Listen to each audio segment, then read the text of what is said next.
Hi, I'm Jessica Rose. A disgruntled Tennessee trucker decides to take one more for the road after getting fired. And a new study shows an increase in driver detention times. Hi, I'm Craig Maltman. Volvo Trucks uses 3D printing technology at the new River Valley plant, and the company also touts fuel efficiency with its new turbo compound technology.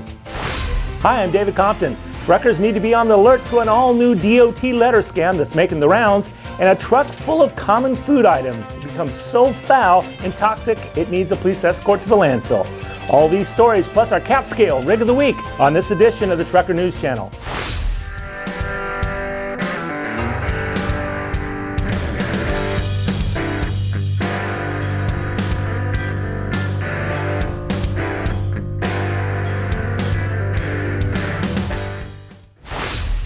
Hi, I'm Jessica Rose. This segment is brought to you by truckjobseekers.com. If you're thinking about a new career, check out truckjobseekers.com to find the best driving jobs. One more for the road. A Tennessee trucker must have had this saying in mind when he stole a truck from his former employer just minutes after getting fired. 31-year-old Terrence Suggs was let go from a Springfield, Massachusetts trucking company and, as he was walking out the door, decided to take one of the semis as a parting gift. Suggs later abandoned the rig and was found by police in a parked car. Once he was spotted, however, Suggs gunned the car, made a U-turn, and drove directly at a police cruiser. The officer took evasive action to avoid being hit, and Suggs was caught and arrested without further incident. He's charged with receiving a stolen vehicle, assault with a dangerous weapon, and failure to stop for police. We all hate scammers. The Wisconsin Department of Transportation has issued a scam alert about a fraudulent marketers trying to trick truckers into paying for a free service. The scam centers around letters sending to trucking companies requiring them to pay the DOT biennial update. The letters refer to the renewal of the U.S. DOT number with the Federal Motor Carrier Safety Administration that must be filed every 2 years. The letters have links where the trucking companies can go and pay the filing fee. The Wisconsin DOT wants to remind everyone that the FMCSA does not contact carriers this way or by telemarketers or robocalls. And they're never going to ask for your credit card number over the telephone. And the FMCSA does not charge a fee for downloadable U.S. government forms. In related news about scams, a 90-year-old Nigerian man was found dead in his apartment where officials discovered he had over $50 million hidden underneath his bed. Apparently, he was trying to give away his fortune before his death, but nobody would reply to his emails. 12,000 reasons to apply and much more. Here at U.S. Express, you're not a number. My fleet manager knows my name. He knows my voice. When I call in, "Hi, Marilyn," I'm not a number here.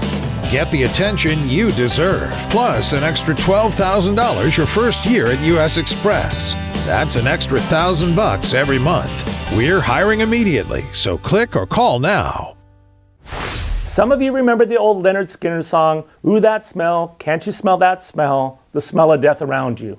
Well, there was an awful smell that turned toxic, and it started in Richmond, Virginia. It seems a tractor-trailer was discovered loaded with up to 40,000 pounds of rotten potatoes where it was abandoned off the I-95. By the time the truck was discovered, the potatoes had rotted so much that they were dangerous to anyone who came in contact with them. It seems that rotting vegetables like potatoes emit a harmful gas that can knock people out and has even led to death.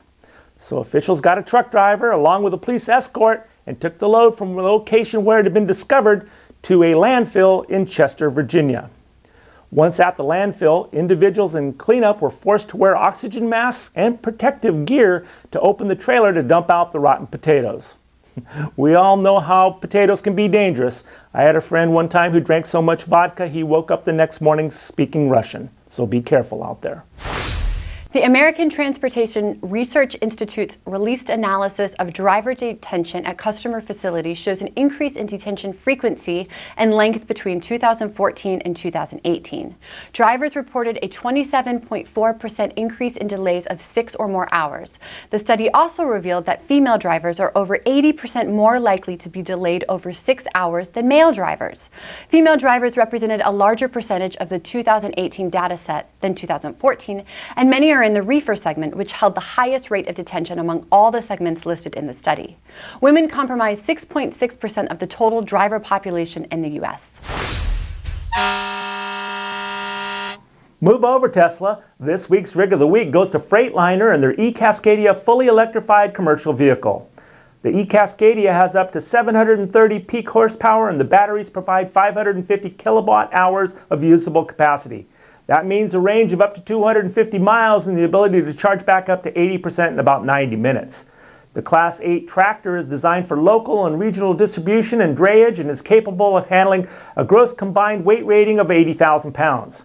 Roger Nielsen, President and Chief Executive Officer of Daimler Trucks North America, says the eCascadia is designed for serving dedicated, predictable routes where the vast majority of daily runs fall between 45 and 150 miles. If you've got a rig you like to show off here on the show, send us a video to rigoftheweek@thetrucker.com.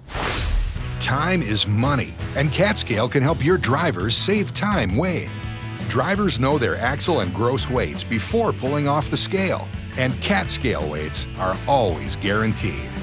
Drivers get back on the road faster with the Weigh My Truck app from CatScale. Volvo Trucks North America is now utilizing 3D printing technology to produce tools and fixtures used in the manufacturing process at its new River Valley plant in Dublin, Virginia. The implementation of the new 3D printed manufactured tools enables quicker production and continuous quality improvements.